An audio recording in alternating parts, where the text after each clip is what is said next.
Assalamualaikum warahmatullahi wabarakatuh. Hai hai hai teman-teman semuanya. Bagaimana kabar kalian hari ini? Mudah-mudahan kita selalu dalam keadaan yang baik, sehat, dan tentunya bahagia. Berjumpa kembali dengan saya Gatot Kaca. Panggil saya Om Gatot. Gatot Kaca ya, bukan gagal total ya. Oke. Pada kesempatan kali ini Om Gatot akan kembali mengajak teman-teman semua untuk belajar di kelas 5, tema 3, subtema 1, dan di pembelajaran 3. Sudah siap? Yuk kita mulai pembelajarannya. Tapi sebelumnya mari kita berdoa agar diberikan kelancaran dan tentunya ilmu yang bermanfaat untuk teman-teman semuanya. Berdoa dipersilahkan. Berdoa selesai, yuk kita sekarang langsung cus ke materinya. Nah, untuk kesempatan kali ini kita akan belajar tentang interaksi manusia dengan lingkungan sekitar dan unsur-unsur iklan. Nah, kali ini ada Udin dan Lani yang mereka berdua sedang asik berduaan di pinggir sungai ya. Kira-kira mereka sedang membicarakan apa ya? Yuk kita simak percakapan antara Siti dan Udin. Oh, Siti dan Lani ini maksudnya. Ya, dimulai dari Lani. Bekal apa yang kamu bawa hari ini, Din? Tenang, Lani. Hari ini aku membawa makanan sehat loh. Aku membawa nasi dengan tumis sayur dan telur. Wah, kedengarannya enak, Din. Iya, enak dan sehat. Nah, sekarang aku mau tanya, apa ada yang masih ingat organ pencernaan manusia? Masih. Makanan dikunyah di dalam mulut dengan gigi. Kemudian makanan meluncur masuk ke kerongkongan untuk kemudian masuk ke lambung. Dari lambung, makanan diubah menjadi bubur makanan yang kemudian diserap oleh apa ya? Usus halus. Usus halus akan menyerap semua sari-sari makanan. Selanjutnya, makanan yang tidak dapat dicerna bergerak menuju usus halus. Usus besar maksudnya ya. Oh iya, aku lupa. Lah, kamu lupa terus. Apa yang terjadi saat makanan berada di usus besar ya? Di usus besar menyerap air yang terdapat dalam bubur makanan dan menjadi tempat terjadinya proses pembusukan makanan. Nah, setelah selesai semua, maka yang terakhir kotoran tersebut akan dibuang melalui anus. Nah, teman-teman jangan lupa makan makanan yang sehat biar nggak lupa kayak si Udin tadi ya. Nah, itulah percakapan antara mereka berdua. Nah, materi yang pertama kita akan belajar tentang interaksi sosial. Pengertiannya, interaksi sosial adalah hubungan-hubungan sosial yang menyangkut hubungan antar individu. Misalkan berarti Udin dengan Lani. Terus ada individu dengan kelompok. Berarti misalkan Udin dengan kelas 5, Udin dengan kelompok misalkan boyband, Udin dengan kesebelasan Juventus, kan dengan kelompok ya lebih dari satu orang. Terus ada kelompok dengan kelompok. Nah, ini misalkan Juventus melawan Arsenal, kan banyak, terdiri dari beberapa orang. Kelompok Juventus berapa orang, kelompok Arsenal berapa orang. Nah, gitu. Nah, interaksi sosial amat dibutuhkan untuk kehidupan bersama sebab individu tidak dapat hidup tanpa individu lainnya. Ingat ya, manusia adalah makhluk sosial. Interaksi dengan lingkungan hidup berikutnya merupakan interaksi antara manusia dengan lingkungan yang terbentuk secara alami. Misalkan gunung, sungai, rawa. Nah, itu merupakan contoh-contoh lingkungan alam. Berarti perbedaannya kalau interaksi sosial itu antar manusia, kalau interaksi dengan lingkungan itu antara manusia dengan alam. Cukup jelas ya teman-teman? Mari kita lanjutkan di contoh tabel jenis interaksi yang ada ya. Yang pertama, interaksi dilakukan di sekolah ya.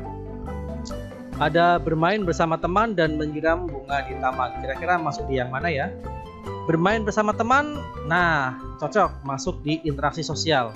Namanya juga kan bermain bersama teman. Teman kan manusia, berarti hubungan antara manusia dengan manusia. Ingat tadi apa namanya berarti? Iya, interaksi sosial. Berikutnya, menyiram bunga di taman. Misalkan di sekolahmu ada tamannya ya, kamu tugas piket menyiram tanaman. Itu termasuknya interaksi lingkungan hidup atau interaksi sosial. Ayo tebak yang mana? 1, 2, 3. Betul, namanya interaksi lingkungan hidup. Ketika kamu menyirami bunga di tanaman, berarti kamu berinteraksi antara kamu dengan alam ya, bukan kan alam termasuknya ya, bukan manusia. Oke. Sekarang interaksi yang dilakukan di rumah ini ada 2 pilihan, menemani adik bermain dan memanen mangga. Yuk yang pertama, menemani adik bermain. Ini masuk yang mana ya? 1, 2, 3, coba tebak. Iya, masuknya interaksi sosial.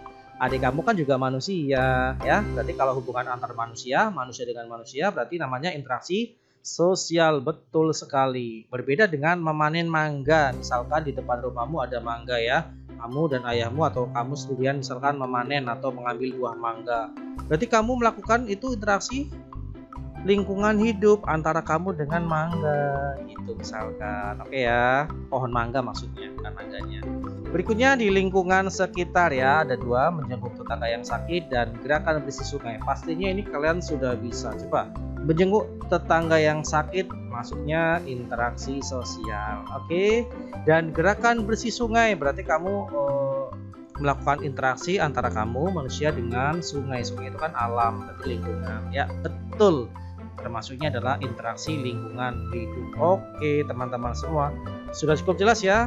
Mari kita lanjutkan di pembelajaran sebelumnya. Tonton sampai habis jangan lupa, karena biar kalian lebih paham, lebih memahami, dan tentunya lebih pintar. Oke, lanjut.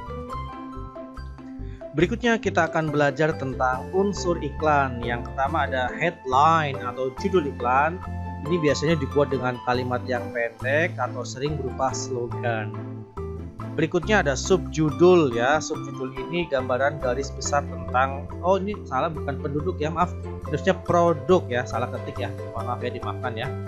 Selanjutnya ada isi iklan ya. Isi iklan ini biasanya lebih kecil dari subjudul ya. Lebih kecil kata-katanya atau tulisannya. Terus lanjut ada visual atau gambar, jelas ini berupa foto atau berupa gambar. Dan yang terakhir adalah nama dan alamat. Ini nama dan alamat si pembuat iklan biar kita selaku konsumen tahu atau mengenali pembuat iklan tersebut. Berhubung Gatot Kaca yakin kalian masih bingung, langsung saja kita praktekkan ke salah satu bentuk iklan yang ada. Coba kita cari unsurnya. Yuk, wow, ada minuman yang cukup segar. Namanya apa ini? Migu-migu. Yuk kita mulai bahas unsur iklannya dari iklan migu-migu tersebut. Dimulai dari headline. Nah ini headline-nya nih. Rasakan kesegaran buah asli dari sebotol migu-migu. Nah itu headline-nya ya. Bukan migu-migu yang besar, kalau itu bukan ya. Headline-nya tuh ya. Rasakan kesegaran. Ingat ya, kan berupa slogan ya. Berikutnya ada subjudul nih. Feel a pure, feel a freshness. Ya gitulah pokoknya bahasa Inggrisnya kayak gitu. Nah ini berarti subjudulnya ya, lebih kecil daripada headline. Lanjut ada isi iklan. Nah ini ada yang kecil-kecil nih, ada mengandung antioksidan ya, ada mengandung vitamin C, itu isi iklannya. Lanjut ada visual gambarnya. Ini karena iklan minuman sari buah ya, berarti ini gambarnya juga bermacam-macam. Ada gambar botol migu-migunya isinya, dan tentunya ada buah-buahan yang merepresentatifkan rasa dari masing-masing botol minuman. Berikutnya ada yang terakhir nama dan alamat ya. Oh gambar tadi sudah, terus terakhir nama dan alamat. Ada kecil di pojok kiri, manufactured by Osaki Jepang, diimpor oleh PT Alam Indah Bandung Jawa Barat Indonesia ya. Bisa biasanya dengan ada nomor telepon juga, atau PO Box atau alamat email dan sebagainya. Begitu anak-anak untuk unsur iklan. Baik, setelah ini Bapak punya sebuah gambar iklan. Coba kalian telusuri unsurnya, dari mulai headline-nya, ada subjudulnya, isi iklannya, visual atau gambarnya, dan nama dan alamatnya. Oke, silakan simak dan pahami. Iklan apa ya kira-kira ya? Yuk kita lihat. Nah, ini iklan jagoannya, gantengin obat ganteng. Ya, seperti yang kayak kemarin ya. Silakan nanti kalian bisa tulis di komen headline-nya yang mana, subjudulnya yang mana, visualnya yang mana, termasuk alamat pengirimnya mana, gambarnya yang mana gitu ya. Silahkan tulis di kolom komentar. Oke. Sekian dari Mas Gatot Kaca, bukan gagal total. Semoga bermanfaat. Tetap semangat belajar, tetap jaga motivasi kalian dalam belajar. Karena ingat, masa depan kalianlah yang menentukan. Sekian dari Mas Gatot. Wassalamualaikum warahmatullahi wabarakatuh.